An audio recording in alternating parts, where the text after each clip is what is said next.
오늘 저희들에게 주신 말씀은 요한계시록 3장 1절부터 6절, 죽은 줄 모르는 교회. 같이 읽으시겠습니다. 시작. 사대교회의 사자에게 편지하라. 하나님의 7영과 7별을 가지신 이가 이르시되, 내가 내 행위를 아노니 내가 살았다 하는 이름은 가졌으나 죽은 자로다. 너는 일깨워 그 남은 바 죽게 된 것을 굳건하게 하라. 내 하나님 앞에 내 행위에 온전한 것을 찾지 못하였노니, 그러므로 내가 어떻게 받았으며 어떻게 들었는지 생각하고 지켜 회개하라. 만일 일깨지 아니하면 내가 도둑같이 이르리니 어느 때에 내게 이르는지 내가 알지 못하리라. 그러나 사대에 그 옷을 더럽히지 아니한 자 몇 명이 내게 있어 흰옷을 입고 나와 함께 다니리니 그들은 합당한 자인 영고라. 이기는 자는 이와 같이 흰옷을 입을 것이요, 내가 그 이름을 생명책에서 결코 지우지 아니하고 그 이름을 내 아버지 앞과 그의 천사들 앞에서 시인하리라. 귀 있는 자는 성령이 교회들에게 하시는 말씀을 들을지어다. 아멘. 기도하시겠습니다. 하나님 감사합니다.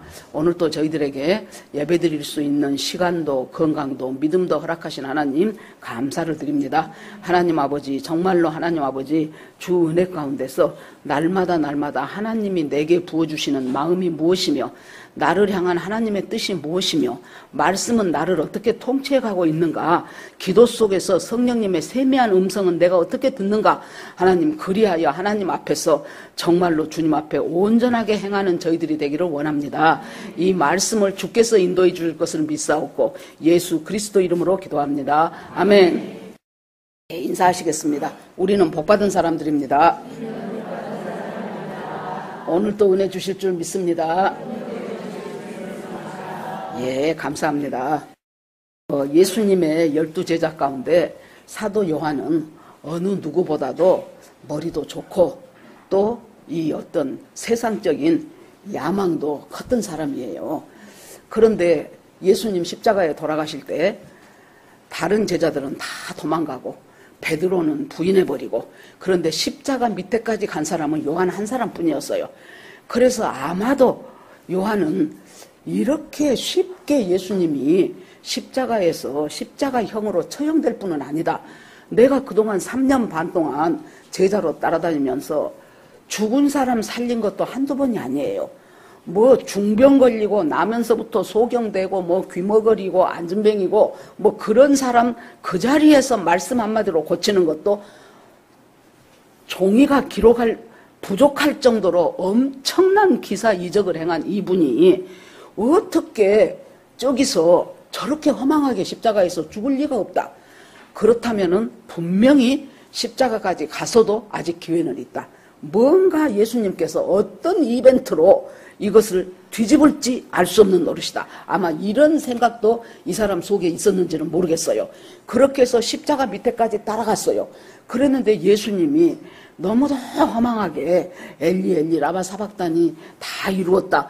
그렇게 하고 숨을 거두시기 전에 요한을 딱 보더니 자기 육신의 어머니 마리아를, 요한아, 이제부터 네 어머니다. 네가 저 어머니를 잘 모시라는 거예요.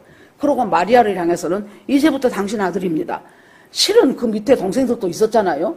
그런데도 그렇게 해가지고 요한은 십자가 밑에 따라갔다가 느닷없는 마리아를 자기 어머니로 모시고 그 안전을 추구하면서 살아야 되는 덤태기를 쓰게 돼버린 거예요. 그래서 막 시작되고 사도행전 막 초반부에는 요한이 나와요. 그래서 베드로와 함께 성전에 기도하러 가다가 나면서부터 안진뱅이 된 사람이 구걸할 때 은과 금은 내게 없거니와 나사렛 예수의 이름으로 걸으라고 베드로가 했던 그 현장에 요한과 같이 있었거든요. 그런데 사도행전이 점점 진행되면서 요한은 안 나와요. 그러면 이 요한은 어디로 가서 못하고 있는가?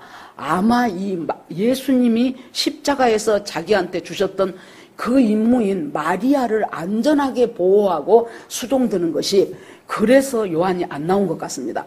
나중에 요한이 이제 드디어 밤모섬으로 로마에서 예수님의 직접 살아있었던 이 직접 제자가 있기 때문에 이 예수쟁이들이 나라에 끼치는 영향이 커서 안 되겠다 싶어갖고 밤모섬이란 데로 유배를 보내버렸어요.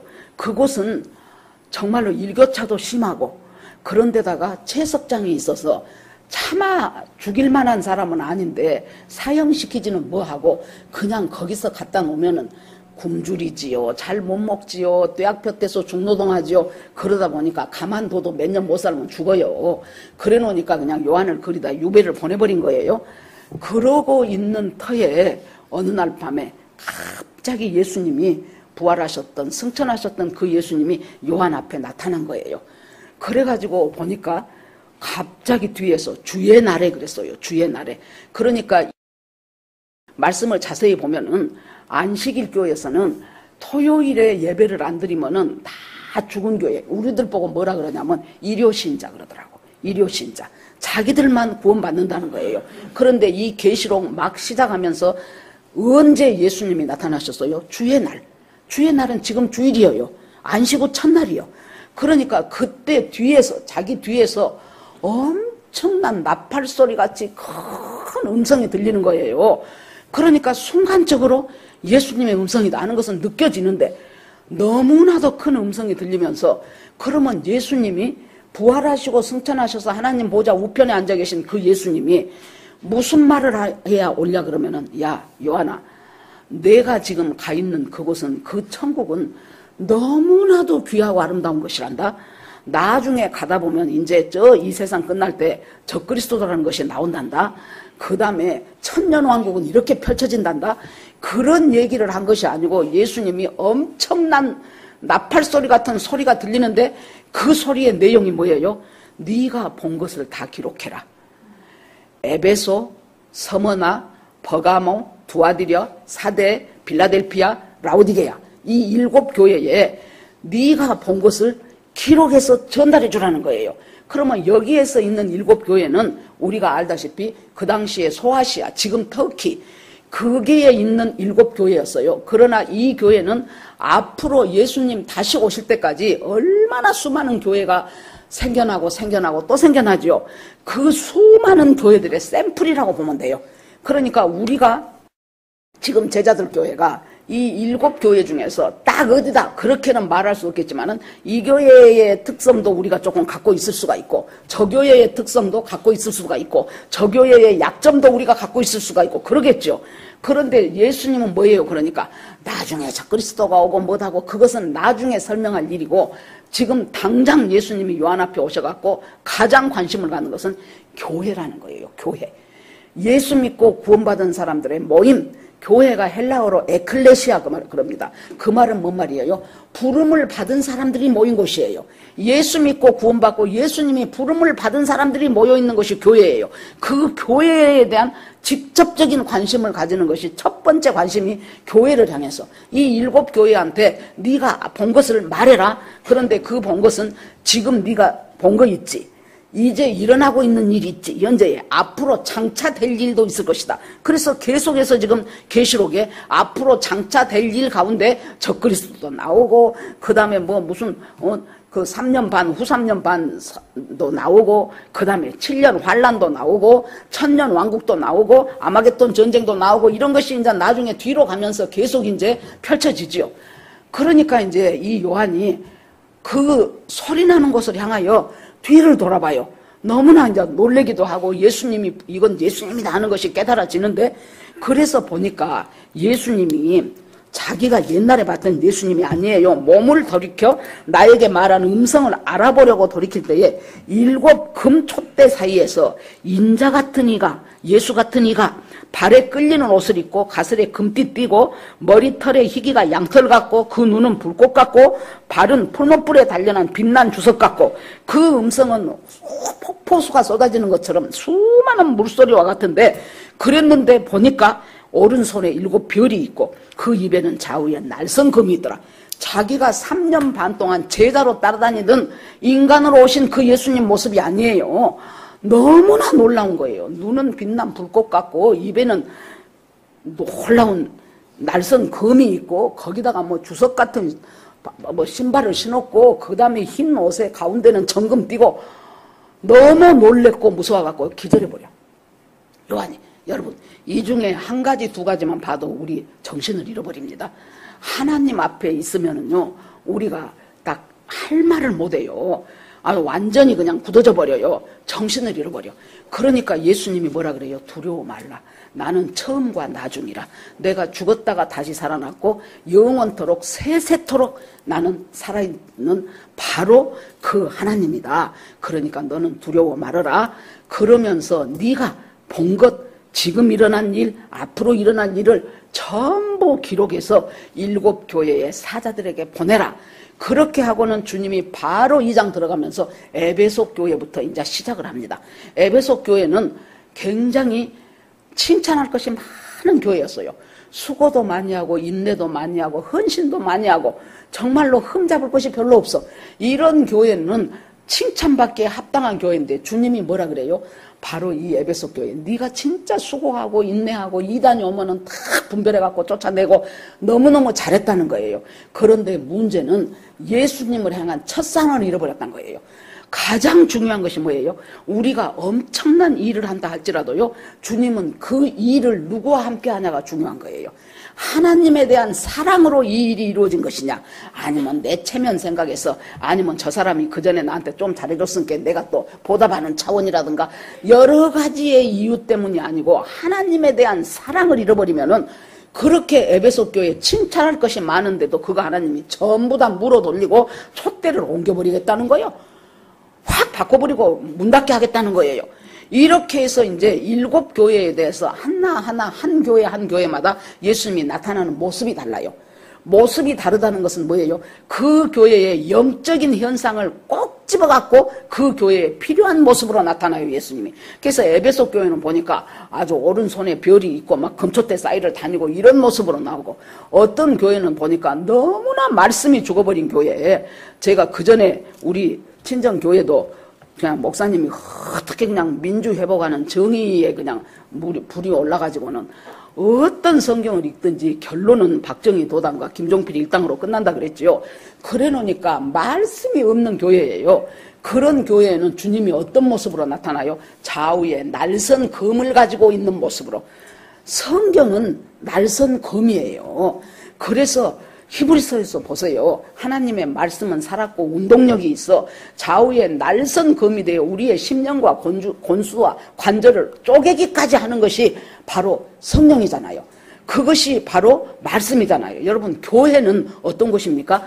내가 느슨해져 갖고 살려고 하는 그런 나도 모르게 그렇게 매너리즘에 빠고 이런 상태 속에서 오늘은 그냥 비도 구질구질 왔었고 어저께 어디 갔다 왔더니 몸도 피곤하고 오늘은 그냥 내가 좀 쉬어야 되겠다 이렇게 생각하고 있는데, 그래도 차마 그럴 수가 없지 하고 나왔는데 그런 날은 굉장히 은혜가 많이 돼요. 앞으로 여러분들이 그런 조짐이 있을 때는 야, 이런 날을 하나님이 나한테 꼭 주시고 싶은 말씀이 있다고 그러더라 하고 믿음으로 나오셔야 돼요. 갈까 말까 갈까 말까 하다가 그냥 또 마누라가 막 눈치에 쌓고 하니까 에이, 할 수 없다, 에이, 갔다 와서 가정 평화를 위해서 갔다 오자 이렇게 했다 할지라도 그때 그 말씀은, 여러분, 우리가 말씀이 있어야 살아요. 말씀이 없는 교회에 좌우에 날선 검을 가진 모습으로 나타나. 그 다음에 서문학 교회처럼 굉장히 고난받고 환난받고 핍박받는 교회였어요. 그 교회는 예수님이 어떻게 나타나요? 죽었다가 살아나신 모습으로. 네가 이 어려움 속에서 영적 전투를 하느라고 막 죽을 것 같지? 걱정하지 마. 내가 너와 함께 하니까 너는 안 죽고 다시 살아난다.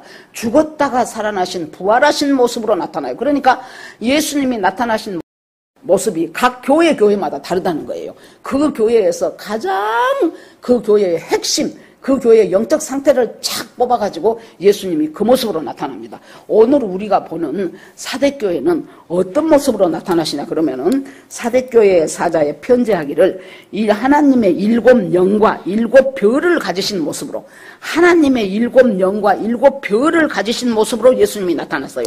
그러면 7 영은 뭐예요? 성경에서 7은 완전하다는 것을 의미한다 그랬죠. 완전하신 영, 하나님의 완전하신 영은 성령이에요. 성령.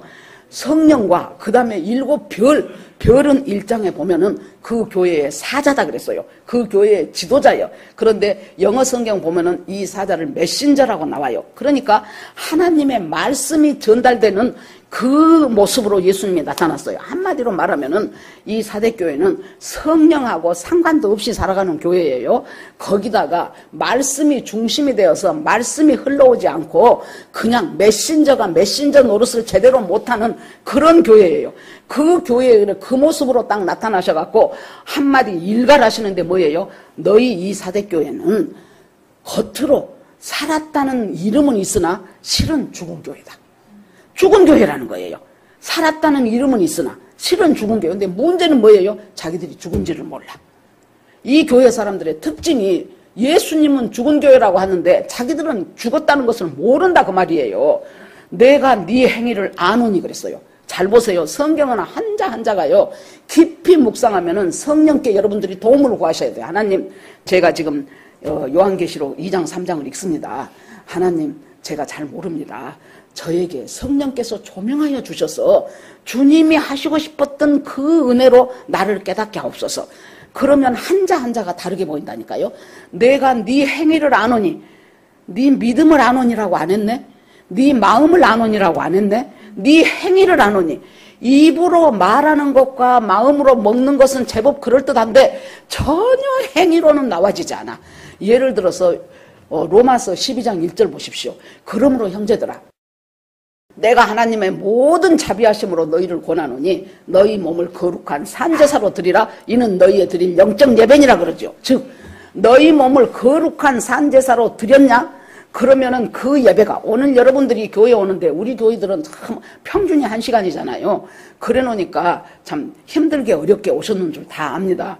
그런데 여러분들이 이 예배를 드리고, 이 예배는 무엇으로 확장이 돼야 돼요? 거룩한 산제사라는 것은 예배가 삶으로 확장이 돼야 돼. 예배가 삶으로 확장이 되면은 내 행위가 하나님 앞에서 온전해져야 돼요. 그런데 예수님이 뭐라 그래요? 네 행위를 내가 아는데 온전한 것을 찾을 수가 없다는 거예요.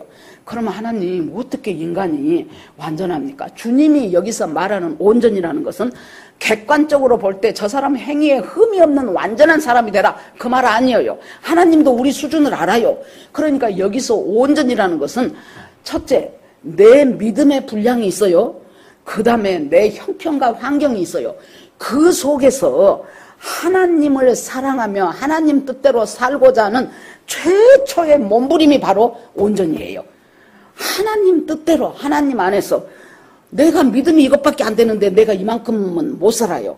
내 환경이 이렇게 어려워요. 날이면 날마다. 그 전에 내가 아는 우리 구역 식구 한 사람이 결혼을 해놓고 가서 보니까요. 우리 이제 같은 단지에 살아갖고 우리 구역 식구가 됐었는데 시할머니에다가 시동생에다가 시어머니 시아버지에다가 거기다가 지금 남편에다가 뭔 식구가 9식구인가 내 9식구인가 그래갖고는 못 살겠더래요.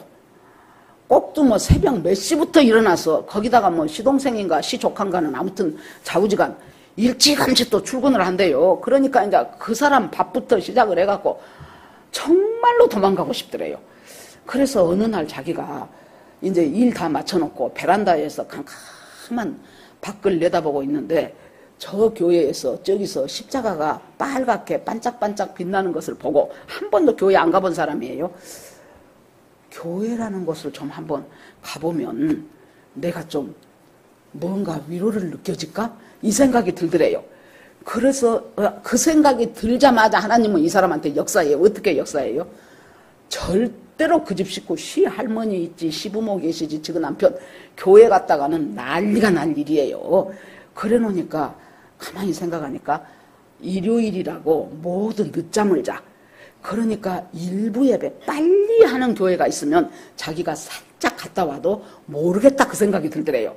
그래서 알아보니까 어떤 교회가 7시에 일부 예배를 드리는 교회가 그 부근에 있더래요.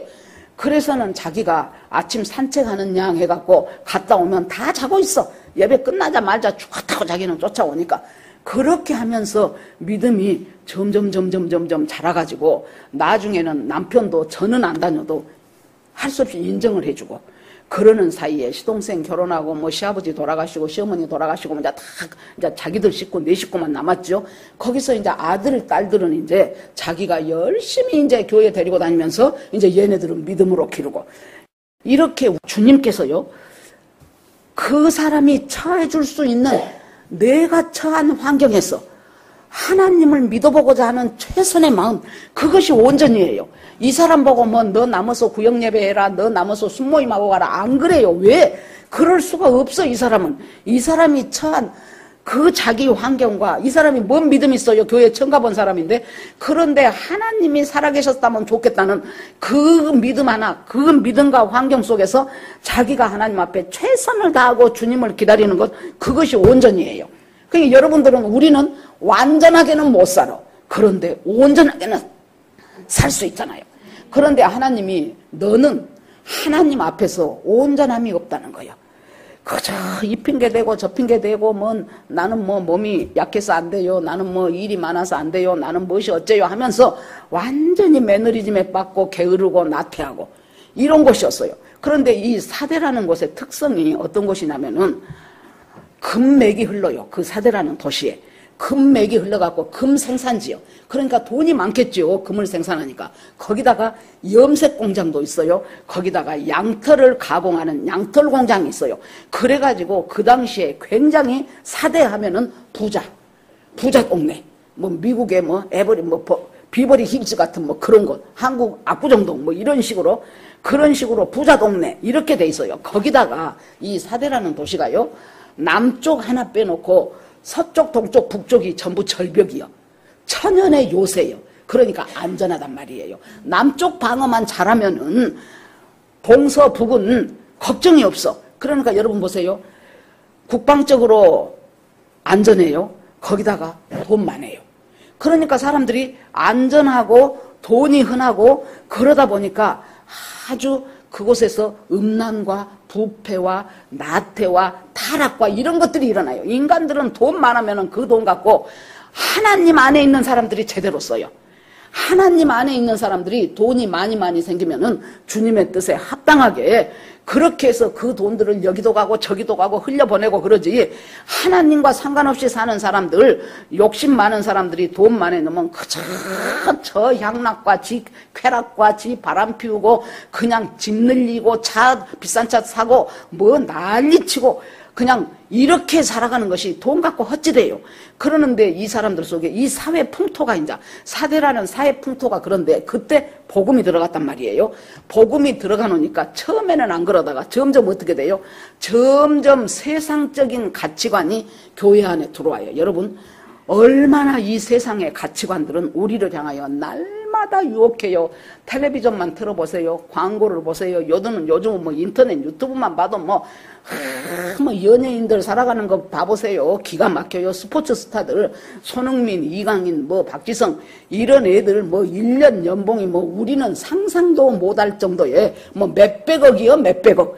그래 놓으니까 얼마나 기가 막히게 삽니까? 그래 놓으니까 젊은 애들이 그냥 운동선수 되고 싶고 연예인 되고 싶고 그냥 그것에 전부 다 뿅뿅 가잖아요. 이것이 세상의 물결이요. 텔레비 들어보면 뭐예요? 엄청나게 이쁘고 날씬한 사람이 나와가지고 최소한 여자의 미모는 이 정도 돼야 돼 하고 말하는 거예요. 그 다음에 엄청 잘 사는 사람이 나와갖고 자 살려면은 사는 것처럼 이 정도는 살아줘야 돼. 그것들이 교회 안으로 그 세상의 물결들이 파고 들어와요. 그런데 문제는 뭐예요? 그것을 막아낼 힘이 없어 이 교회는. 왜? 이미 죽은 교회예요, 죽은 교회. 그러니까 그것을 막아내야 돼요, 교회는. 막아내야 되고, 주님의 가치를 형성시켜 줘야 되는데, 그걸 막아낼 힘이 없는 교회가 이 사대교회다, 그 말이에요. 그래서 너희는 하나님 앞에 온전한 것이 하나도 없구나. 주님이 그렇게 말씀을 하시면서, 그러면 어떻게 해야 될 것인가? 이제 지인단은 주님이 했어요. 지인단을 했으면 그 다음에 처방을 해서 고쳐줘야 될 거 아닙니까? 첫째, 너는 일깨어 그 남은 바 죽게 된 것을 굳건하게 하라. 일깨어 아직은 소망이 있다는 거예요. 아직은 다 죽은 것 같은데 야만한 조그만 좁쌀 같은 소망이 있는데 그러면 어떻게 해야 될 것인가? 지금 거의 죽어간 사람을 흔들어 깨우라는 거예요. 여러분 좋을 때 잠깐 살짝 조는 사람은 옆구리 하나만 쿡 찔러도 하고 일어나요. 그런데 확 잠들어버린 사람은 옆구리 찔러갖고 안 일어나요. 막 흔들어 깨워야 돼요. 일어나고 흔들어 깨워야 돼요. 그렇게 일어나 흔들어 깨워. 그러면 여러분, 그렇게 일어나서 죽어가는 사람을 흔들어 깨우는 것은 뭐예요? 바로 성령이 그렇게 흔들어 깨운다는 거예요. 성령이 주시는 말씀이. 그러니까 아까 7영을 가지고, 7영은 완전한 성령이었죠. 7별, 별은 메신저라 그랬죠. 그러니까 교회는 성령이 역사하고 말씀이 메신저 노릇을 하지 않는 교회는 죽은 교회다 그 말이에요. 근데 왜 이 사람들이 자기들이 죽은지를 몰라요? 너무 그럴듯하거든. 사람들도 많이 오지요. 목사님 스펙 빵빵하지요. 거기다가 그냥 교회가 그냥 프로그램도 멋지지요. 건물도 희한하지요. 그 중에다가 막 점점 해서 막 그냥 더 크게 짓지요. 막 그냥 어디다 땅 사갖고 거기다가 교육권 엄청나게 봄나게 짓죠. 막 이런 모든 것들을 딱 보니까 야, 우리 교회는 살아있구나. 그 전에 어디 아무튼 저쪽에 뭐 큰 교회가 있었어요. 한 몇천 명 모이는 교회가. 그랬는데 내가 보기에는 진짜 이 교회가 너무나 생명력이 없다. 그렇게 느껴졌어요. 그런데 이제 그 교회를 이제 저 아는 이제 누가 다녔어요. 그래서 자기를 인도한 사람한테 하고 너무 교회가 나는 은혜를 못 받습니다. 그랬더니 너무 하나님하고 좀 먼 거 아니에요? 그랬더니 자기 인도한 사람이 교인 수가 이렇게 많은데 하나님 축복이 아니면은 어떻게 이 교인 수가 이렇게 많이 짓겠냐고. 우리 교회는 하나님이 축복한 교회라고 그랬다고. 그랬는데 자기가 도저히 아닌 것 같아서 자기가 다른 교회로 옮겼다고. 그 얘기를 그 전에 누가 저한테 하더라고요. 한국에 있는 어떤 큰 교회 목사님이 미국에 있는 작은 도시에 조그만 교회를 담임하고 있는 목사님을 한번 자기 교회에 초대를 했어요. 그래가지고 말씀을 전해달라고 했어요.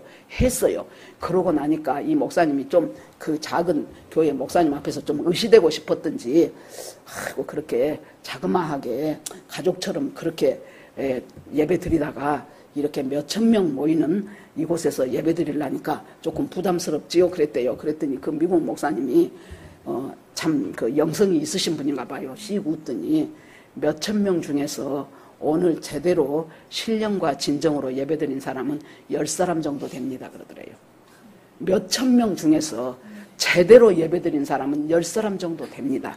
그것이 사대교회예요. 사대교회. 그래가지고 이렇게 죽어져 가는데 이 사대에 이렇게 죽은 교회라고 주님께서 말씀을 하시면서 그러면 이제 어떻게 해야 될 것인가? 일 깨워. 누가 깨워요? 성령이 깨워요. 말씀이 깨워요. 그렇게 일 깨워갖고 그 다음에 내가 어떻게 들었는가를 생각하고 지켜서 회개하라. 그러니까 처음부터 교회가 그렇지는 않았다는 거예요. 처음 생길 때는 말씀에 입각해서 제대로 된 교회였다는 거예요. 그런데 언제 모르게 그 사회전 세상적인 풍토, 돈 많은 것, 그 다음에 뭐 이 음란한 것, 세상 문화 이런 것들이 교회로 슬금 파고 들어오기 시작하면서 자기들도 모르는 사이에 이렇게 되어버렸어요. 죽어있는지도 몰라. 그런데 사람들은 편하니까 많이 와요. 그 전에 우리 교회 초창기 때 이런저런 사람들이 많이 왔다가 갔어요. 근데 그 중에 어떤 사람 하나가 아무튼 누가 이제 소개를 해서 왔어요. 그랬는데 젊은 사람인데 우리 교회 초창기니까 17년 전에 생각을 해보십시오. 15, 16년 전에. 그때 지금 아파트 값이 많이 올라갔고 서울 시내 아파트는 웬만하면 10억이 넘습니다. 그런데 여러분 그때 그 사람이 자기 시댁이 어디 뭐 아무튼 요 근교에 먼 땅이 많아가지고 땅 한 구탱이 팔면은 10억씩 줘버려. 이 아들 며느리한테. 그래 놓으니까 막 돈이 막 엄청 주는 거예요. 그러고 전부 합하면 뭐 몇백억인가 된 것이 그것이 이제 또 이제 언제 오냐 이제 그러는 판이요. 그러니까 그 사람을 이제 누가 이제 막 소개를 해갖고 제자들 교회가 뭐 말씀도 좋고 제자들 교회가 어쩌고 해갖고 여기로 왔어요. 한 두어 번 오더니 자기가 그만 오겠대. 그래서 왜 집사님? 그랬더니 내가 왜 이런 교회를 다녀야 돼요? 내가 뭐 때문에? 아무렇지도 않게 얘기를 하는 거예요. 그 목사님 나한테. 내가 왜 이런 교회를 다녀야 돼요? 이렇게 지하로 쑥 들어가갖고 교회 건물도 제대로 없고 내가 이 교회를 다닐 이유가 아무리 생각해도 없더래.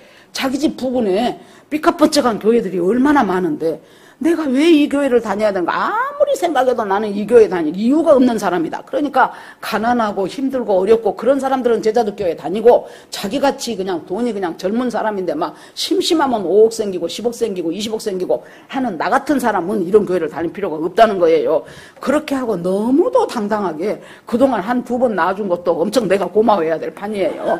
그렇게 하고 그냥 아주 사정없이 물러가고 한 번도 그 뒤로 못 봤어요. 많은 사람들이 있어요. 이런 사람은 이래서 저런 사람은 저래서. 그런데 주님이 여기서 처음부터 그랬던 것이 아니지 않냐 니네 교회가. 어디에서 잘못되었는가 처음에 들었던 그 복음을 다시 생각해보라는 거예요. 다시 기억해보라는 거예요. 그래가지고 그 복음을 다시 붙잡으라고 주님이 그렇게 말씀을 하십니다.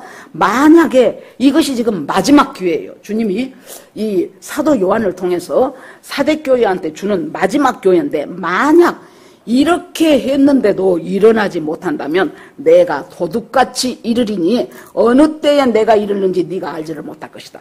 이 말을 하면은 사대에 사는 사람들은 다 알아요. 뭔 말인지 아냐 그러면은 아까 사대가 남쪽 하나만 놔두고 동서 북이 절벽으로 돼 있다 그랬죠. 그래 놓으니까 욕심내는 제국의 왕들은 많아. 저것이 금생산도 해서 돈도 풍부하지, 거기다가 양털 공장이 있지, 염색 공장이 있지, 돈 벌 것들이 다 들어와 있는데 저것들을 우리가 먹고 싶은데 문제는 잘 점령할 수가 없는 거예요. 아주 이렇게 요새로 그냥 막 절벽으로 돼갖고. 그래서 한번 그 중에 어떤 사람이 그 절벽 앞에 서면서 어떻게 저 절벽을 좀 올라갈 방법이 없을까? 못 올라가겠어요. 깜깜지른 듯이 생겨갖고 군사 한 명도 아니고. 그러는데 성 위에서 어떤 사람 하나가 이렇게 모자를 갖고 무엇을 하다가 모자를 밑으로 내리쳐버렸어. 아이고 저 사람 모자 이제 떨어져 버렸구나. 그랬더니 아니 어떻게 해갖고 그 사람이 내려와갖고 모자를 들고 다시 가더라는 거요. 보니까 그 절벽에 비밀 통로처럼 그렇게 아주 작은 오솔길처럼 있어갖고 그 길을 따라서 오고 와갖고 그 떨어진 모자를 주워갖고 가더라는 거예요. 바로 이것이다. 그래갖고 그 시리아의 안티오코스 왕 때 이때 이 성이 한번 점령된 적이 있었는데 그때 그래가지고는 그 사람들이 이제 이 사람들은 전부 이제 자기들은 안전해 남쪽만 잘 지키면 돼 하고 잠 콜콜 자고 있는데 그 길을 알아가지고 한 사람씩 그 오솔길 따라서 올라가가지고 결국에 그 성이 함락된 때가 있었답니다. 그러니까 사대교회 사람들은 내가 도둑같이 이르리니 그러면은 딱 그때가 생각난다는 거예요. 어떻게 하면 계속 자느라고 못 일어나면 그때 아주 푸근하게 잠들었잖아요. 그때 잠들어갖고 못 일어난 통에 안 깨워진 통에 한 사람씩 와서 자기 성이 점령당했잖아요. 그런 것처럼 너희들이 이때 이 마지막 기회에 이때도 일어나지 않으면은 그때처럼 그렇게 하고 도둑같이 그 성이 점령될 것이고 그 교회는 완전히 사라지게 될 것이다. 그 말을 예수님이 하시는 거예요. 여러분 이것하고 비슷한 교회가 다다음에 나오는 라오디게아 교회예요. 사대교회는 죽어도 죽은 줄을 몰랐어요. 그러니까 에베소 교회는 처음 사랑 잃었지요. 그 다음에 서머나 교회는 어떻게 환란과 핍박 속에서 영적 전쟁, 지금 북한의 지하교회 같은 데는 서머나 교회예요. 이슬람 지역에서 정말로 아주 알라가 신이라고 생각하는 속에서 아니다고 예수 그리스도가 하나님이라고 하면 이제 죽는 거예요. 이런 사람들은 엄청난 영적 전쟁을 하고 있는데 그 교회가 서머나 교회예요. 그 다음에 버가모 교회는 어떤 교회였냐면은 버가모 교회는 이제 발람의 교훈을 따랐어요. 발람이 뭐예요? 돈 많이 준다고 하니까 이스라엘 저주한 거짓 선지자잖아요. 그 교훈을 따라가지고 사람들이 돈 때문에 돈이 좋아서 이 번영신학이 좋기 때문에 돈 쪽으로 자꾸 기울여져 버린 교회가 버가모 교회예요. 두아디라 교회에서는 이세벨이라는 여자 선지자가 있었어요. 그래갖고 그 여자 선지가 이 교회의 지도자들한테 성적인 음란함을 갖다가 끼쳐버렸어요. 그런 교회가 두아디라 교회예요. 그런데 이 라오디게아 교회는 사대교회하고 매우 비슷해요. 우리가 예수님 오시기 직전인 재림 직전에 우리가 살아가고 있다고 하는데 재림 직전의 교회는 사대교회와 라오디게아 교회 같은 교회가 엄청나게 많다는 거예요. 사대교회는 지가 죽었어도 죽은 줄도 모르는 교회고 라오디게아 교회는 어떤 교회예요? 나는 부자라. 그래서 나는 아주 부자니까 곤고하지 않고 부요하고 부족한 것이 하나도 없는 것이 나다 그랬어요. 그런데 예수님이 그 교회를 어떻게 평가합니까? 천만의 말씀 만만의 콩떡이요. 너그 교회는 진짜로 네가 안약을 사갖고 네 눈에 발라라. 거기가 안약 만들기로 유명한 제약회사가 있었나 봐요. 안약을 사서 눈이 멋이 잘못되면 안약 사서 발라갖고 눈이 좋아지지. 그런 것처럼 안약을 사서 발라갖고 눈을 떠라. 눈을 떠가지고 네가 지금 어떤 상태인가 봐라. 나는 부요하고 부자기 때문에 나는 가난한 것도 없고 공고한 것도 없고 가련한 것도 없고 나는 아주 무지하게 잘 나간다는 거예요. 그런데 예수님이 아니 천만의 말씀이요. 너는 벌거벗은 자요. 너는 곤고한 자요. 너는 가련한 자요. 너는 불쌍한 자요. 안약을 사서 눈을 열어갖고 네가 얼마나 믿음 없는 자인가. 네 실체를 한번 파악해보라는 거예요. 그러면서 차갑지도 뜨겁지도 않는 그 뜨뜻 미지근한 거 오죽하면 토하여 내버리겠어요. 예수님이 토해버리고 싶다는 거예요. 토해버리고 싶다는 거. 그러면서 라우디게아 교회한테 뭐라 그래요? 볼지어다. 내가 문 밖에 서서 두드리노니 내 음성을 듣고 문을 열면 내가 너에게로 들어가고 네가 나에게 들어와서 먹고 마시고 여기에서 살아날 수 있는 방법은 딱 하나 있는데 뭐예요? 먹고 마시고 교제를 하는 거예요. 그래갖고 주님과 친해져야 되는 거예요. 이것이 얼마나 이 마지막 시대에 부요한 교회에 얼마나 하기가 어려운지 몰라요. 거기에서 벗어나가 사람은 웬만한 것은 우리 여러분 지금 인생 가운데요 95%는 돈 갖고 안 되는 일이 없을걸요. 웬만하면 돈 갖고 다 되는 세상에 우리가 살고 있어요. 그러니 얼마나 돈의 위력이 큽니까? 무엇인지 돈 버는 쪽으로 모든 사람의 머리가 그쪽으로 집중되어 있는 그런 세상에 우리가 살아가고 있는데 주님이 거기서 빠져나와요? 그 돈의 유혹에서 빠져나온다고요? 천만의 말씀이에요. 그것이 너무 어려워. 어떻게 하면 가능해요? 주님하고 끊임없이 교제 서로 먹고 마시는 거요. 내가 말씀을 먹으면서 세상에 주님 이것이네요. 그러면 주님가 맞아 네가 그걸 어떻게 깨달았냐. 그러면 또 기도를 하면서 아니 주님 내가 스쳐 지내간 생각인 줄 알았더니 그것 보니까 성령님이 나한테 주신 생각 같아요. 내가 한번 순종해 볼게요. 그러면서 주고받고 먹고 마시고 교제를 하다 보니까 이제 거기서 그 부요함 속에서 이것이 부요함이 가짜로구나. 예레미야 7장 4절에 보면은 왜 유다 백성들이 이렇게 망할 수밖에 없었냐. 이 사람들이 뭐라 그래요? 여기가 여호와의 성전이다. 여기가 3번이나 말해 세상에. 이곳이 여호와의 성전이다. 성전이다. 그 말은 뭐예요? 성전에 와서 예배 드렸으니까 양 잡고 소 잡고 했으니까 나 할 일 다 했다는 거예요. 그리고 내 구원에 대해서 내가 하나님 앞에 살아가는 이것에 대해서 전혀 의심치 않아.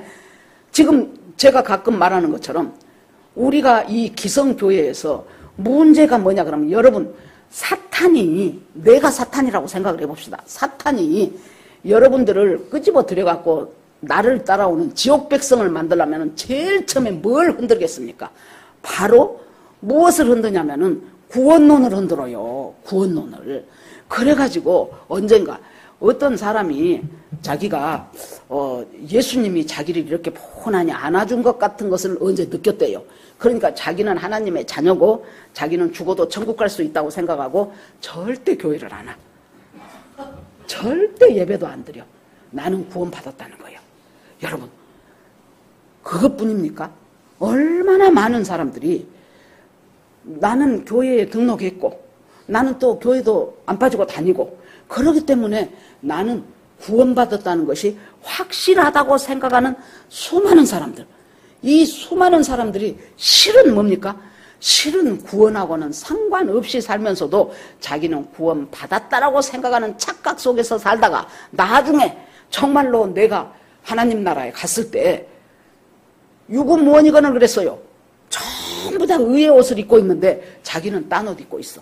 그러니까 주인이 와갖고 잔치자리에서 친구여 어찌하여 그대는 예복을 입지 아니하였느뇨? 예복은 뭐예요? 성경에 옷에 대해서 많이 나옵니다. 예복이 나오고 흰옷이 나오고 두루마리가 나오고 예복은 하나님이 나에게 의롭다고 입혀주신 옷이에요. 이것이 의의 옷이에요.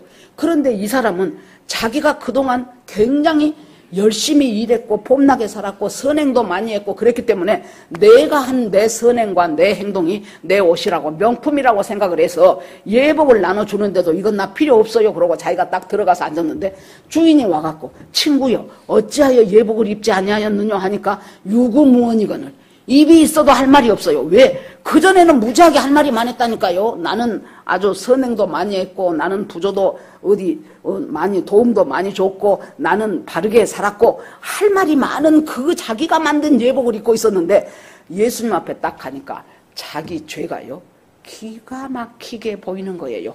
지금까지 안 보였던 그 자기 죄가 엄청나게 보이는 거예요.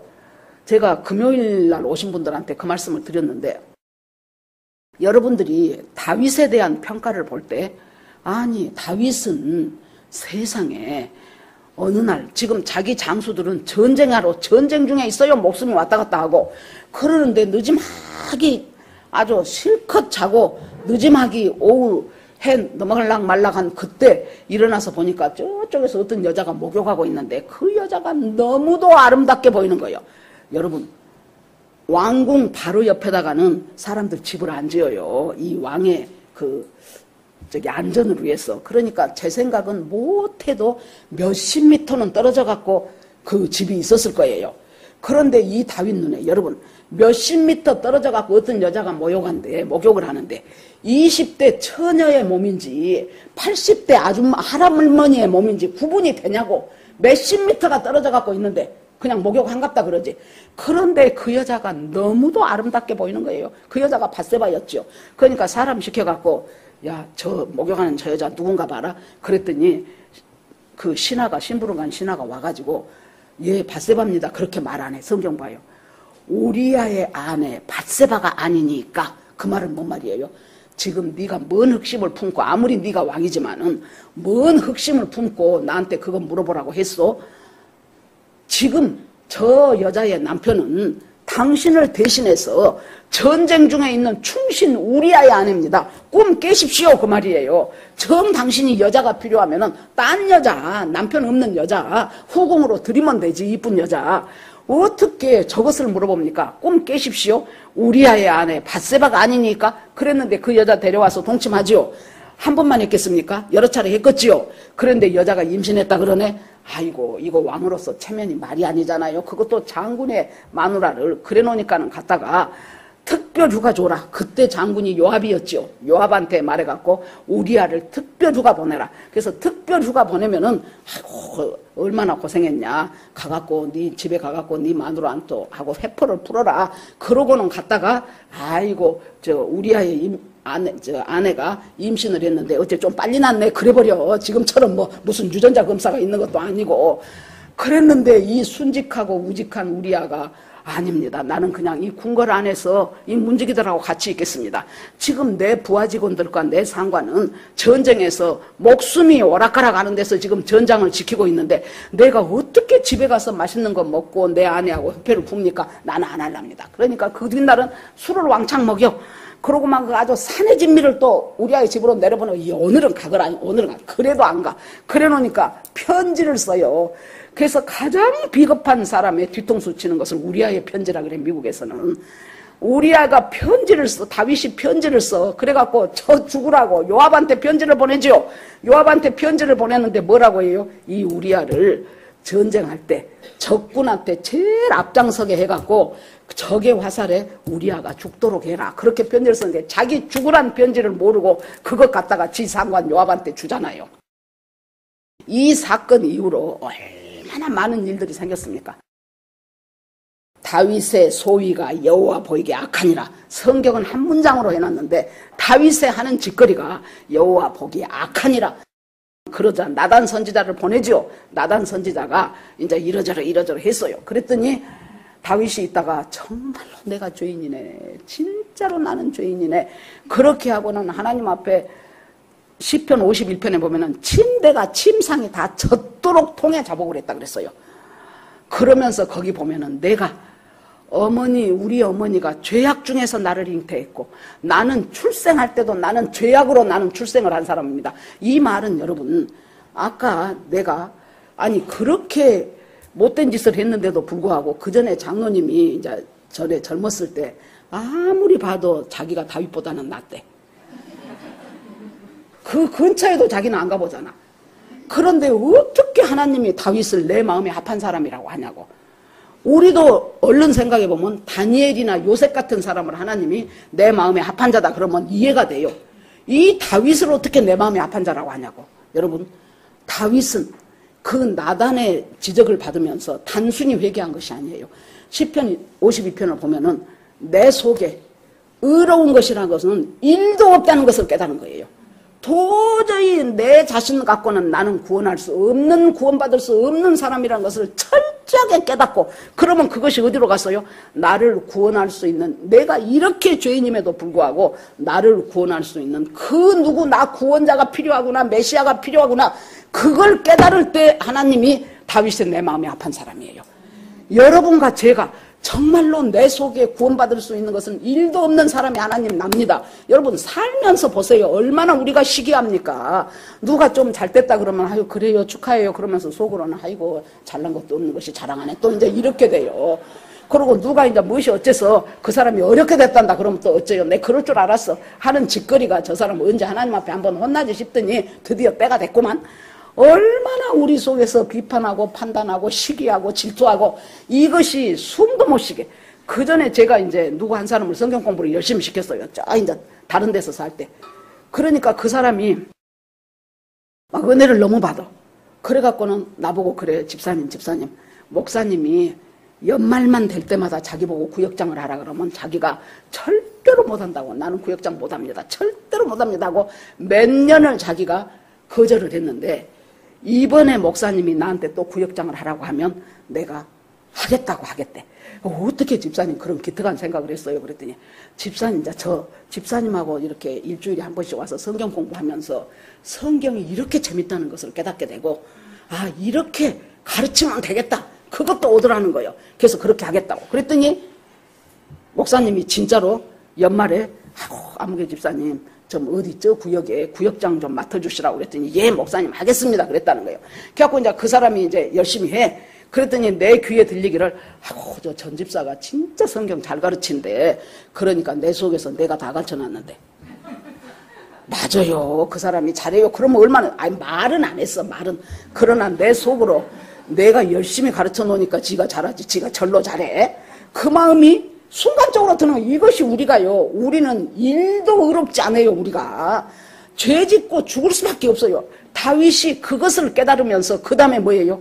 이 죄를 깨끗이 씻어줄 수 있는 그 누군가가 있어야 되겠네. 그 누군가가 바로 누구냐? 자기는 몇천 년 후에 태어날 예수 그리스도는 상상도 못했지요. 그런데 그 메시아가 나는 필요한 사람이네. 내 죄를 깨끗이 씻어줄 그 구세주가 나는 필요한 존재구나. 그것을 깨달으니까 주님이 다윗은 내 마음에 합한 사람이다. 그것을 우리가 깨달으면 하나님이 오늘 우리한테 뭐라 그러겠어요? 너는 내 마음에 합한 자다 그런다니까요. 그러는데 이제 여기서 그렇게 일 깨우라는 거예요. 일 깨워. 그러면서 주님이 한 가지 또 소망을 얘기하는데 사대에 그 옷을 더럽히지 않은 자 몇 명이 있다 그랬어요. 그 세상 물결이 휩쓸려 오고 뭐 돈 있으니까 편안하고 그냥 아주 느긋하고 매너리즘에 빠지고 그런 사람들 속에 옷을 더럽히지 않고 흰 옷을 입고 다니는 사람이 몇 명이 있다는 거예요. 그러니까 그 많은 사람 중에 불과 몇 사람, 소수의 몇 사람이 세상 물결에 휩쓸리지 않고 믿음 안에서 주님과 더불어. 근데 이 사람이 이 옷을 더럽히지 않고 흰옷 입고 살아갈 수 있는 이유를 여기서 말해놨어요. 나와 함께 다니기 때문에, 나와 동행하기 때문에 그 사람은 흰옷을 입었다는 거예요.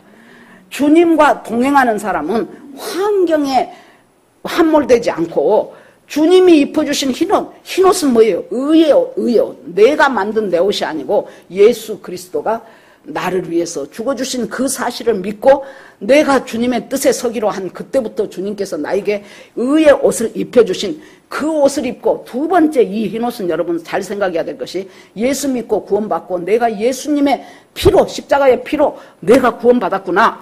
그것을 알면은 많은 사람들이 그것 알았으니까 나는 구원받았어. 굉장히 귀하지요. 그 사실이. 그것 알았으니까 구원받았고 나는 구원에 확신이 있어. 그러니까 나는 뭔 짓을 해도 죽으면 천국 가. 여기에서 지금 문제가 생기는 거예요. 금요일 날 오신 분들하고 에베소서 1장 1절부터 14절까지 말씀을 우리가 한번 봤어요. 거기에 보니까 바울이 이 에베소 교회를 향해서 찬송하리로다. 여호와 하나님께서 우리에게 주신 신령한 복이 있는데 찬송할 것밖에 자기는 없다는 거예요. 무엇을 그렇게 찬송을 할 수밖에 없냐. 첫째, 하나님이 우리를 선택하셨어. 그것도 창세 전에 나를 선택했고 나를 예정했고 예수 그리스도가 때가 차면 십자가에 와서 죽음으로 내 죄를 죄사함 받았어. 내가 용서받았어. 그러고 나서 하나님이 나를, 나 같은 것 아무것도 아닌 나를 하나님이 자기 기업이라 그래. 기업. 거기다가 LG 삼성이 기업이 아니고 터기자, 네가 내 이 믿음의 터전이라는 거예요. 그리고 나서 성령이 나와요. 성령은 인쳐 주신 분이에요. 네가 하나님의 자녀라고 딱 도장 찍고 인쳐 주셨어요. 그래서 그 성령께서 나를 하나님의 자녀로 삼고 가신다. 그런데 이제 그것을 그 하나님이 주신 신령한 복을 생각하니까 아이고 바울이 할 말이 없어. 그러니까 찬송하리로다 찬송하리로다 하는 거예요. 그런데 우리가 쉽게 넘어가 버린 1절 2절을 보면은 그리스도 사도된 나 바울은 에베소에 있는 성도들 예수 안에서 신실한 자들에게 편지하노니 은혜와 평강이 있을지어다. 그건 바울 서신의 항상 앞부분에 나온 소리지. 여러분 잘 보십시오. 이 찬송하리로다 밑에 나온 그 내용, 그 신령한 복을 받고 있는 우리가 소유한 신령한 복이 무엇이라는 것을 설명하는 그 내용에 그걸 받을 사람이 누구라 그 말이에요.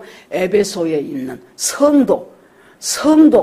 물론 첫 번째 사람이 에베소 교인이니까 에베소는 들먹였죠. 성도라는 것은 뭐예요? 하나님 안에서 구별되고 거룩한 삶을 살아가는 헌신되고 수고한 자가 성도예요. 등록만 했다고 성도가 아니라니까요.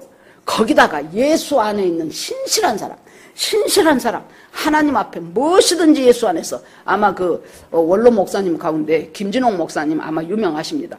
그 김진홍 목사님이 자기 어머니가 이제 대구에서 이제 권사님이고 이제 막 믿음으로 살았어요. 그런데 자기가 이제 대구에서 대학교를 계명대학교 철학과를 다녔는데 공부는 엄청 잘해가지고 이제 거기서 4년 동안 전부 장학금을 준다고 해서 이제 뭐 제가 듣기로는 뭐 서울대를 합격해놓고 그쪽으로 갔다는 얘기를 들었어요. 아무튼 이제 그래갖고 더군다나 철학과를 다니다 보니까 자기가 그냥 우리 어머니가 다니니까 나도 모르게 그냥 슬슬 따라다녀갖고 확실한 진리를 모르겠어. 그래서 내가 진리를 한번 찾아보자 싶어갖고 휴학을 해놓고 서울을 가갖고 옛날에는 아이스케이키 하고 이제 연세 드신 분들은 그렇게 아이스케이키를 팔았어요. 아이스케이키 장사도 하고 빈병도 줍고 막 그렇게 해가지고 돈을 모으면은 그 돈 갖고 빵하고 우유를 사서 그때도 서울역에는 노숙자들이 많이 있었대요. 그러면 그 노숙자들한테 전부 빵 주고 우유 주고 빵 주고 우유 주고 뭔가 진리가 무엇인가를 알아보려고 자기까지는 또 절에 들어가고 스님이 막 너무 이뻐하더래. 막 똑똑하지 성실하지 하니까 그래갖고 자네는 아주 곧 이제 이 머리 깎고 이제 스님이 되라고 막 이제 그런 여러 가지 과정을 거쳐갖고 진리를 못 찾았어. 그래갖고 다시 고향으로 내려왔더니 자기 후배 하나가 형님 나하고 같이 성경 공부 한번 해볼까요? 그렇게 해서 그래? 그러면 한번 해보자. 그래갖고 에베소서를 보니까 에베소서 짧은 6장 안에 예수 안에 그리스도 안에 그 안에란 말이 수십 번이 나와. 그때 자기가 성령이 탁 자기 마음을 친 거예요. 그리스도 안에 예수 안에 진리가 있었는데 나는 여태까지 예수 밖에서 진리를 찾으려고 했구나. 이것이 잘못됐구나 하고는 다시 이제 이 사람이 제대로 신앙생활을 하기 시작한 거예요. 여러분 여기에서 그래 놓으니까 사대교회에 흰옷 입은 사람, 예수 안에서 살아가면서 예수와 같이 다니는 사람, 동행하는 사람. 여러분 자꾸 우리 교회는 예수님과 동행하라 가지요. 말씀 속에서 예수님하고 교제하십시오. 기도하면서 예수님하고 교제하십시오. 그리고 그때 깨라져지는 것을 순종을 해보세요. 순종을 하면은 주님이 기쁨을 주셔요. 그렇게 하면서 주님과 교제가 깊어져요. 그러니까 네가 지금 잠자고 있는데 애초부터 그랬던 교회는 아니다. 그러니까 일 깨워갖고 회개해라. 회개. 그리고 처음에 받았던 그 말씀을 지켜라. 그 말씀을 생각해봐라. 다시 생각해봐라. 기본적인 것들이 어떤 것이냐. 그렇게 하면서 이것을 일깨워줘서 이 사람이 일어난다면 만약에 이 마지막 기회마저도 너희들이 거절해버리고 일어나지 못한다면 너희들은 내가 도둑같이 가버린다. 그래갖고 언젠가 모르게 그 성에 함락된 것처럼 너희들은 지옥 백성이 될 수밖에 없다라고 얘기를 해요. 그렇게 하면서 뭐라 그래요? 이제 그렇게 해서 이 싸움을 잘 싸우는 자에게 하나님이 약속을 하셔요. 뭘 준다 그랬습니까? 흰옷을 입혀주겠다. 흰옷을 입혀. 의의 옷을 입혀주겠어. 하나님의 사람으로 인정을 해주고 영생을 준다는 거예요. 흰옷을 입혀주겠다. 흰옷 입었으면 그 다음에 우리가 해야 될 것은 뭐예요? 이 흰옷을 더럽히지 않으려고 해야 돼. 계시록에 보면은 네 두루마리를 항상 점검을 해. 흠있고 더럽고 얼룩졌는가. 그러면서 그것을 항상 깨끗이 하고 항상 빨래를 하라고 했어요. 흰옷 입고 의로운 사람이 됐지요. 예수 믿고 구원받은 사람이 됐지요. 그러면 그 구원에 합당하게 살아가기 위해서 내 의지 갖고 안 돼요.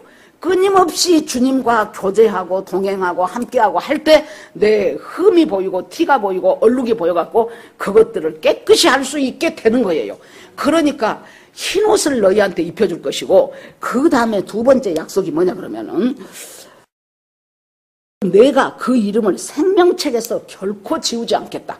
생명책은 우리가 너무나도 잘 알잖아요. 누가복음에 보면은 예수님의 이제 핵심 제자는 12명이에요. 그 다음 제자는 70명이에요. 이 70명을 갖다가 두 명씩 짝지어가지고 전도 여행을 보내.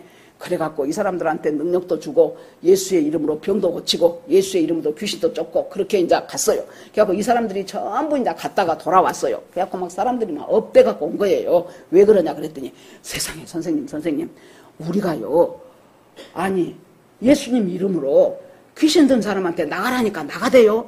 병든 사람한테 고치니까 질병이 떠나라니까 떠나대요. 그래갖고 막 너무 좋아하는 거예요. 그러니까 예수님이 나도 아는데 그것보다 더 중요한 것이 너희들 이름이 생명책에 기록된 것으로 인하여 기뻐하라는 거예요. 그런데 여기서 뭐라 그래요? 너희들이 이렇게 해서 일어나지 지금 죽어있는데 일깨워갖고 처음에 받았던 그 말씀으로 다시 회개하고 지켜서 일어났지.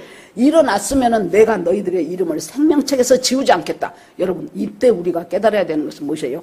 생명책에는 한 번 적혀진다고 영원히 가는 것은 아니구나. 그걸 알아차려야 돼. 한 번 적혀지면은 절대로 이것이 나 죽을 때까지 안 바뀌는 것이 아니야. 보니까 지워질 수도 있다는 거예요. 장로교회는 좋은 교단입니다. 저도 어렸을 때부터 장로교만 기장측에 예장측에 통합측에 합동측에 그렇게 다녔는데요. 이 구원에 대해서 흔들리는 사람이 있기 때문에 구원은 내가 노력해서 받는 것이 아니고 주님의 은혜로 받는다는 것을 강조를 하다 보니까 한 번 받으면은 나는 생명책에 기록됐고 저도 기억나요. 우리 젊었을 때 부흥에 오신 목사님들이 이것을 강조를 하셔요. 그러고 나서 그 다음에 뭐라 그래요? 여러분들은 지옥 가고 싶어도 못 갑니다. 그러면 우리가 아멘 하고 했던 기억이 제가 난다고요. 부흥회 때.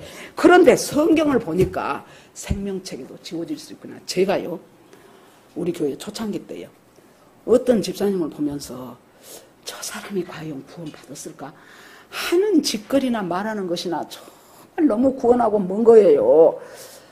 그래서 저 사람이 과연 구원 받았을까 뭐 하나님 앞에 물어는 안 봤어요. 그러고 넘어갔어요. 그랬더니 한 며칠 지나고 세상에 꿈을 꿨는데 생명책이 딱 펼쳐진 거예요. 그래갖고는 그 사람 이름이 딱 적혔어. 하나님이 그 사람 구원받은 백성이다. 네가 너무 그것 갖고 저 사람 구원 받았을까? 그렇게 생각할 필요가 없다고 나한테 보여준 것 같아. 그 사람 이름이 딱 적혔더라고. 그래서 그 다음부터 제가 그 사람을 달리 봤어요. 나는 아이고 저 날라리 같은 것이 저것이 구원 받았을까 했는데 아이고 저 사람도 구원받은 백성이구나. 그러다가 계시록 여기를 보니까 이 옛날 개역성경에는 그 이름을 흐리지 않겠다 그랬어요. 여기는 지금 지우지 않겠다. 뭐 그 말이지만은 이름이 흐려질 수 있구나. 이름이 지워질 수 있구나. 어떤 경우 자기가 의지적으로 하나님을 거절한 경우, 의지적으로 예수 그리스도의 구원을 자기가 무시해버린 경우, 그런 경우는 지워질 수도 있겠구나. 그러니까 흰옷 입었으면은 이제 뭐 하는 거예요? 그 흰옷이 더럽히지 않도록 날마다 나를 살피는 거예요. 그러면 성령께서 나한테 가르쳐주고 지시해주시는 것을 회개하면 돼요. 우리가 우리 죄를 자백하면 저는 미쁘시고 의로우사 우리를 모든 죄에서 건지시고 그 불의에서 깨끗게 하실 분이 주님이셔요. 그렇게 하면서 살아가는 세 번째 약속은 뭐예요? 네가 그렇게 여기에서 세상 물결과 흔들리지 않고 살아가려고 했지. 나도 그것이 예수의 이름을 인정하는 것인데 네가 그렇게 내 이름을 인정하고 살라고 애썼지. 나도 우리 하나님 아버지와 천사들 앞에서 네 이름을 인정하겠다는 거예요. 네 이름을 시인하겠다는 거예요. 예를 들어서 누가 딱 이제 죽어갖고 지금 갑니다. 그러니까 이제 천사들이 영접을 해요. 우리가 이제 예수님 오시기 전에 죽지요. 그러면 우리가 딱 이제 죽어요. 그러면 이제 영혼과 육신이 분리돼요. 이제 육신은 이제 이제 화장터로 가든지 이제 장례식장으로 가요. 그러면 우리의 영혼이 하나님 나라로 지금 갑니다. 그러면 그곳에서 낙원에 지나가려고 할 때 그곳에서 예수 그리스도께서 아무개 온다 그런단 말이에요. 저 사람은 이러이러한 어려움 속에서도 내 이름을 믿기 위해서 열심히 내 이름을 인정하면서 살았던 사람이다 하고 쫙 가르쳐줘요. 그러면은 막 천사들이 박수치고 하늘에서 그냥 종이 그냥 하늘 종이 잘랑잘랑 울려 퍼지면서 아무개 오네 한다니까요. 그럴 것 같아 제 생각에. 예. 하나님께서 그래서 내 아버지와 천사들 앞에서 내가 네 이름을 나도 결단코 시인하겠다. 저건 내 백성이에요 하나님. 내 이름 지키려고 저 사람은 진짜 핍박도 많이 받았어요. 손해도 많이 봤어요.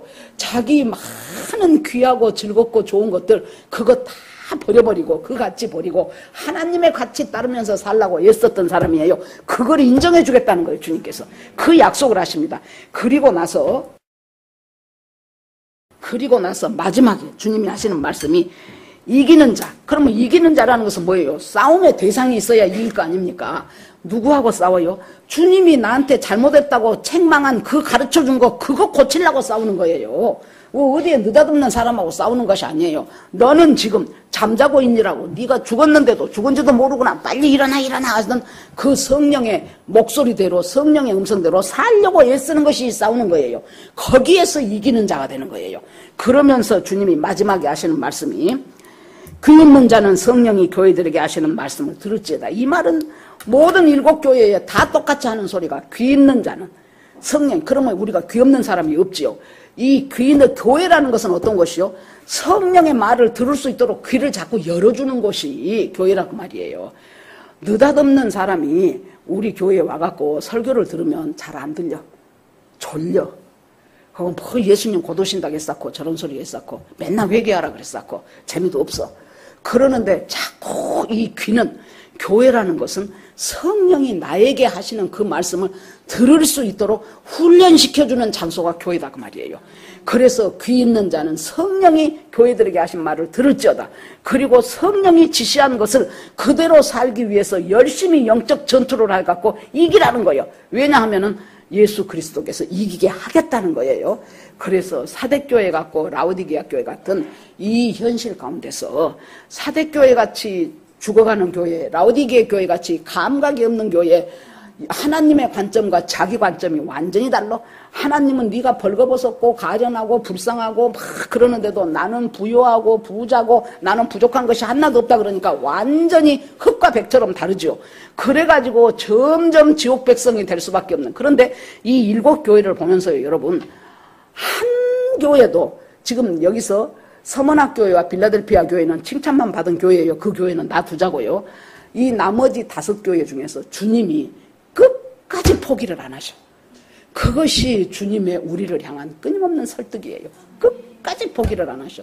제가요 이렇게 사람들 보면은 정말 저 사람이 예수 믿을까 하고 많이 그 예수를 부인했던 사람들 있고, 그리고 하나님과 상관없이 살고 아무리 전도해도, 제가 그때 어떤 분 연세가 많으셔가지고 할아버지신데 이제 곧 돌아가실 것 같은 분을 전도를 하러 갔더니 내가 예수님이 하고 얘기를 시작을 하니까 막 욕하더라고요. 여기서 그 욕을 아주 적나라 하면 재밌겠지만은 아주 너무 심한 욕이라 제가 그 욕은 내용은 말을 안 할게요. 그런데 결국에 그 사람이 예수를 영접하더라고. 그런 걸 보면서 그전에도 말했는데 제 고등학교 때 저하고 친했던 친구가 있어요. 아무튼 걔가 이제 학교 졸업하고 몇십 년이 지내갖고 어느 날 나한테 전화를 했어요. 전화를 잘 안 하는데 성자야 그랬어. 응 그랬더니 우리 엄마 알지? 말 다 알지? 그랬더니 그 엄마가 지금 많이 아프신데 언제 돌아가실지 모르겠대.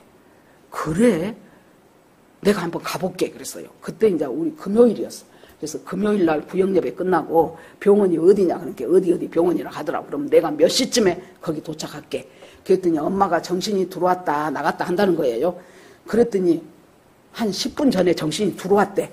그래갖고는 어머니 그러면서 이제 손을 잡으면서 어머니 참 고생 많이 하셨지요. 가난한 집에서 8남매 키우느라고 얼마나 고생하셨어요. 그러면서 그렇게 수고했어도 어머니 예수님을 안 믿으면은 어머니 갈 곳은 정해졌다고. 그러고 이제 지금 그런 상태니까 그러면서 나중에 내 말이 맞다 싶으면은 내 손을 한번 꽉 잡아보세요. 그랬더니 아니 그 오락가락한 할머니가 손을 꽉 잡아요. 그래서 혹시 잘못 들었다냐 싶어갖고 또 한 번 했어. 그랬더니 또 꽉 잡아. 와. 그러고 제가 가고 몇 시간 후인가 그 뒷날인가 자기 엄마 돌아가셨다고 연락 왔더라고. 이런 것들을 보면서 우리가요. 그래서 여러분 참 내 부모 친척 형제 중에서 아무리 말해도 안 돌아온 사람 있죠. 포기하지 마세요.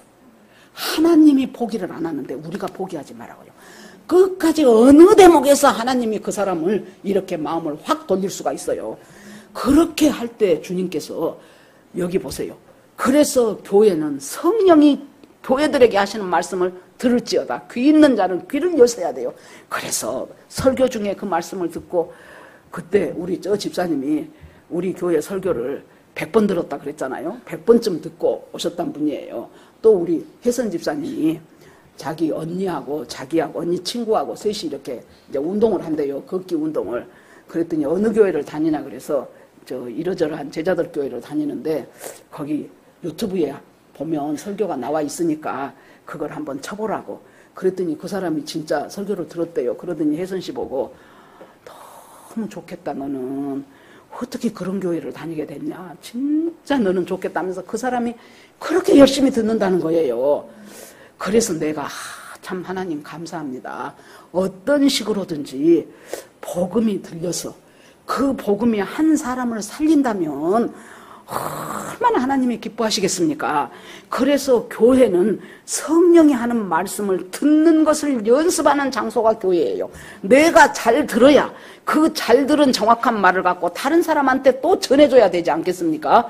그래서 그런 자에게 하나님께서 흰옷을 입혀주시고 천사들 앞에서 하나님 앞에서 나를 인정해주고 그리고 나서 내 생명책에 그 생명책에 내 이름을 지워지지 않게 하셨다는 그 약속 붙잡고 흰옷 입는 여러분, 생명책에서 지워지지 않는 여러분, 하나님 앞에서 인정받는 여러분과 제가 되기를 주의 이름으로 축원합니다. 아멘. 자, 오늘 말씀 가운데서 주님이 나에게 주신 말씀이다 싶은 거 다시 생각하면서 주여 한번 부르고 같이 기도합니다. 주여! 하나님 아버지 감사합니다. 정말로 자기들이 영적으로 죽어가면서도 죽은 줄도 모르는 사대교회 같고 정말로 하나님 벌거벗고 가련하고 곤고한데도 자기들이 부유하여 부족한 것이 없다고 하는 라오디게아 교회처럼 하나님 지금 현대교회에 이런 교회들이 얼마나 많습니까? 이런 개인들이 얼마나 많습니까? 그러면서 자기들 구원받았다고 구원의 확신이 있다고 확신하면서 느슨해지고 널널하니 살아가면서도 나는 천국이 나의 집이라고 생각하는 아버지 어리석은 사람들을 하나님 주께서 일깨워 일어나게 하여 주시기를 원합니다. 주께서 주시는 마지막 기회를 놓치지 않고 말씀 안에서 새롭게 되기를 원합니다. 정말로 사대교회에 퍼질러지게 자다가 도적같이 적들이 들어와서 성이 한번 함락해버린 것 같은 그와 같은 것들 속에서 하나님 오늘날 저희들에게 약속하시고 주신 말씀이 무엇인가를 바로 알아 깨닫게 하여 주시옵소서. 이 세상에서 좀 잘 살고 덜 잘 살고 이 세상에서 더 건강하고 덜 건강하고 이 모든 과정 가운데서 하나님 아버지 예수 믿고 구원받게 됐다면 그것보다 더한 축복이 어디가 있겠습니까? 우리에게 주신 신령한 복으로 복 주시는 그 복 안에서 날마다 흰옷을 입혔다면 이제 흰옷 입은 우리가 그 흰옷을 더럽히지 않도록 아버지 지키고 애쓰고 기도하고 회개하고 이런 저희들이 다 되기를 원합니다. 주님 앞에 모두 올리고 예수 그리스도 이름으로 기도합니다. 아멘.